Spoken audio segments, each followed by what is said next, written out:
Chaque nuit, une histoire prend vie.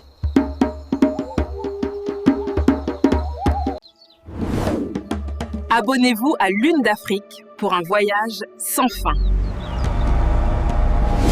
Il y a bien longtemps, au commencement des temps, avant même que les baobabs ne touchent le ciel de leurs branches sages, le monde était un lieu étrange. Il n'y avait pas de jour et pas de nuit comme nous les connaissons. Le ciel était souvent chaotique, car deux puissantes entités, le soleil et la lune, existaient, mais n'avaient pas encore appris à vivre en harmonie. Le soleil, avec sa peau d'or et son cœur de feu, était flamboyant et plein d'énergie. Il aimait la chaleur, la lumière éclatante, le mouvement des animaux et le travail des hommes. Il pensait être le plus important, le seul à devoir régner sur le monde. Fais-tu là, pâle Lunzi? Tes rayons sont faibles, ta lumière est froide. Va-t'en-c'est! Le monde n'a besoin que de ma chaleur et de ma clarté, va! La lune, avec sa robe d'argent et son âme de mystère, était calme et rêveuse. Elle aimait la douceur, les ombres apaisantes, le chant des grillons et les murmures des rêves. Elle pensait aussi être la seule à mériter de veiller sur le monde. Ô soleil arrogant, ta chaleur brûle, ta lumière éblouit, disparaît. Le monde a besoin de mon repos et de mes secrets silencieux. Dans leur jalousie et leur incompréhension, le soleil et la lune se livraient à une lutte constante. Quand le soleil parvenait à chasser la lune, la terre était accablée par une chaleur incessante. Les plantes se desséchaient, les animaux cherchaient désespérément de l'ombre sans trouver de répit, et les humains étaient épuisés, incapables de dormir dans cette lumière éternelle. Mais quand la lune réussissait à repousser le soleil, le monde était plongé dans un froid glacial et une obscurité profonde. Les jeunes pousses fanaient, les créatures tremblèrent de froid et de peur, et les cœurs des hommes devenaient lourds, privés de la chaleur et de la joie du jour. Le monde souffrait, l'équilibre était brisé.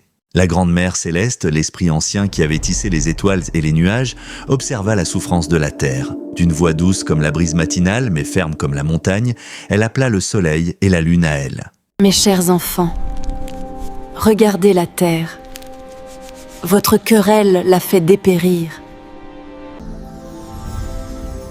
Chacun de vous possède une beauté et un pouvoir unique. Le soleil, ta chaleur fait germer les graines, tes rayons donnent vie aux couleurs, tu guides les pas de ceux qui travaillent. La lune, ta fraîcheur apaise, ta douce lumière guide les voyageurs nocturnes, tu offres le repos et les rêves.